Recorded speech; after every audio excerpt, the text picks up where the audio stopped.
Жакшы тарбия деген эмне?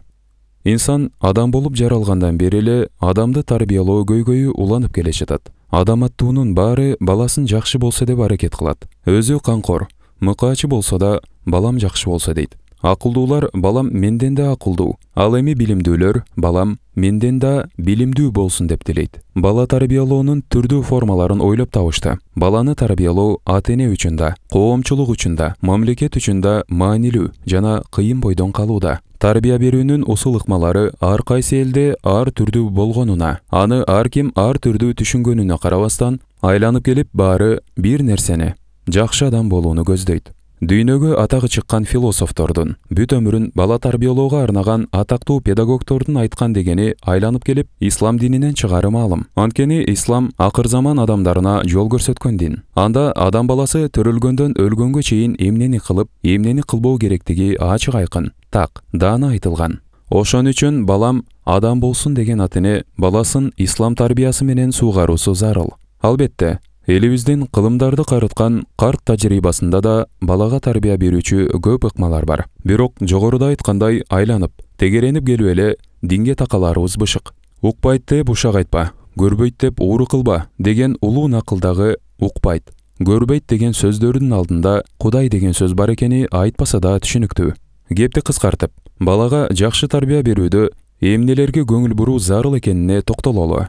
Кудайды таанытуу, пайгамбарыбыздын ага Алланын тынчтыгы жана мактоосу болсун хадисинде баардык ымыркайлар төрөлгөндө таза, туура ишенимде төрөлөт. Кийин аны ата-энеси же чөйрөсү бутпарас, отпарас кылып же башка ишенимге буруп жиберет деген. Баланын төрөлгөндө өзү менен кошо келген туура ишенимин сактап калуу ата-эненин негизги милдети. Башкача айтканда, балага анын жаратуучусун таанытуу, бул жашоого эмне максатта жаратылгандыгын, мындан кийин кайда барарын билдирип, жашоодогу максатын ачыктап берүү ата-эненин негизги милдети. Адам кайдан келгенин, эмнеге келгенин, кайда барарын аныктап алмайынча, адашуунун түбүнөн чыга албай жүрө берет. Намаз окууну үйрөтүү. Балаңар 7 жашка чыкканда намаз үйрөтүп, намазга буйругула. 10 жашка келгенде намаз окубаса, адеп берүү үчүн акырын ургула деп түшүндүргөн.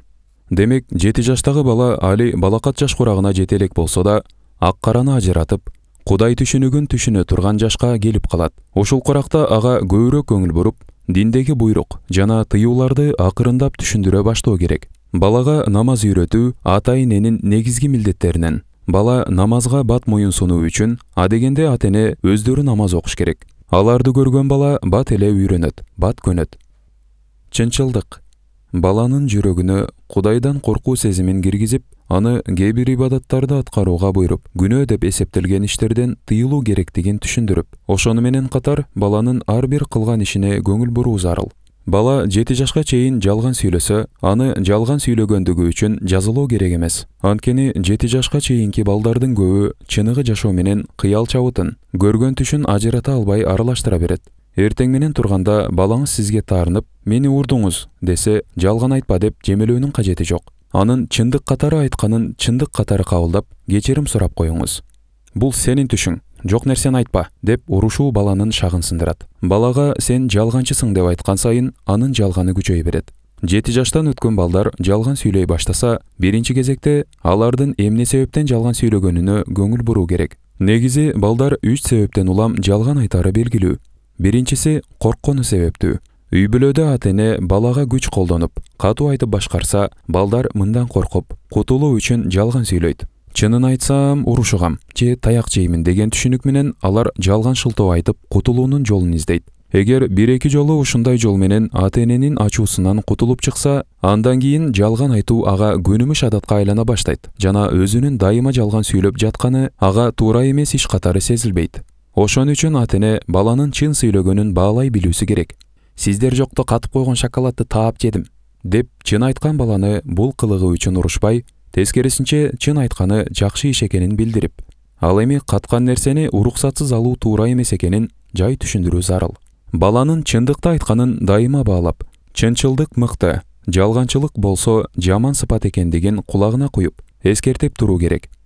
Экинчиси, бала жалган сүйлөөнү ата-энесинен үйрөнөт. Ата-энелер кээде абалдан чыгуу үчүн балдарына жалган сүйлөшөт. Муну балдар зарыл учурда жалган айтса боло берет экен деп кабылдашат. Кичи автобуска түшүп жатып, 2-класста окуган балаңызды «Бул мектепке бар элек» деп жол акысын төлөбөй түшкөн учуруңуз болсо керек. Паркка, бассейнге киргенде балаңыздын жашын кичирейтип айткан чыгарсыз. Сиз өзүңүз байкабаганыңыз менен бала байкап, анда кээде жалган айтууга болот деген түшүнүк калыптанат.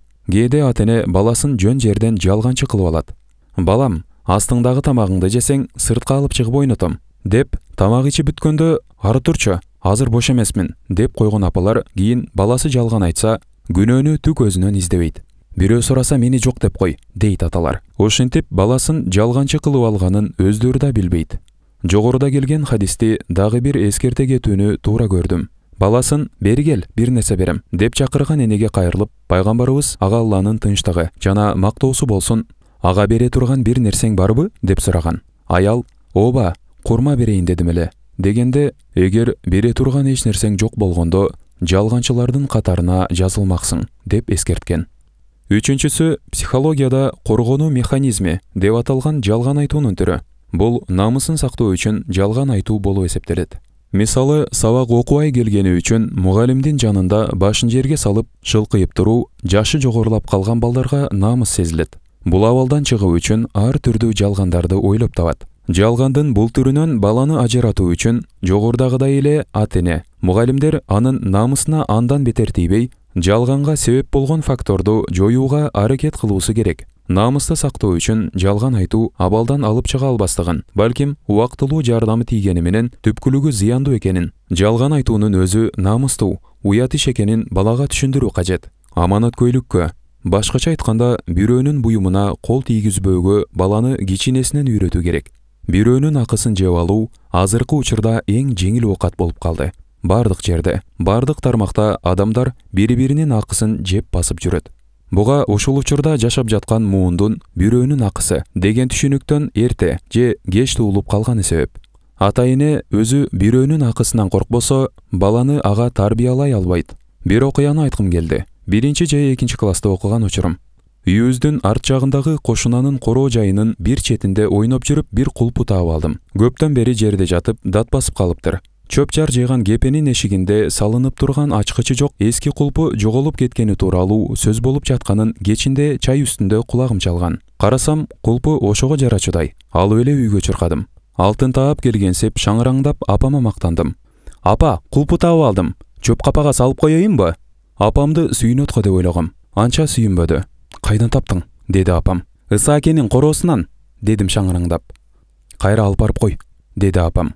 «Бул алардыкы эмес болсо керек» деп кыйыштым. «Кайсы жерден алсаң, ошол жерге коюп кел» деди апам. Апам мага эзели катуу сүйлөгөн эмес. Үнү өктөмүрөөк чыкканга дароо үйдөн чыга жүгүрдүм. Кулпуну алган жериме алып барып таштап, кайра келдим. «Алып барып койдум» дедим. Баягыдай шаңыраңдабай маанайым пас. Апам башымдан сылап, бирөөнүн эшигинде жаткан буюмун экинчи алба, сурак жообу болот деди. Сурак жообуна да түшүнгөн жокмун. Керексиз дат басып жаткан кулпуну бирөөнүкү деп кайра алып баруумду талап кылганына да түшүнгөн жокмун. Биртке кыңырылып, ошол бойдон кулпу эстен чыкты. Ошондон кийин бирөөнүн буюмуна кол созбодум. Топуракка буланып жаткан баягы кулпуну кийинде эле көрүп жүрдүм. Бирок ал мага биринчи жолу көргөнүмдөй баалуу сезилбей калды. Азыр ойлосом, ошол дат баскан кулпуну таап алган күнү апам менин жашоомдогу уурулукка, паракорлукка, ач көздүккө, тойбостукка, алдоочулукка жаңыдан ачылып келе жаткан эшикке кулпу салып койгон экен. Баласы ууруу кеске, алдамчы, паракор болуп чыкса, ата-эне өздөрүнөн башка эч кимди күнөөлөгөнгө акысы жок. Чыдамкайлык, ар түрдүү оор кылмыштарга баруу, тагыраагы уурулук, алдамчылык, паракорлук, адам өлтүрүү, өзүн өзү өлтүрүү, зордуктоо жана башкалар адамдын чыдамсыздыгынан, турмуштагы оош кыйышты көтөрө албагандыгынан улам болот.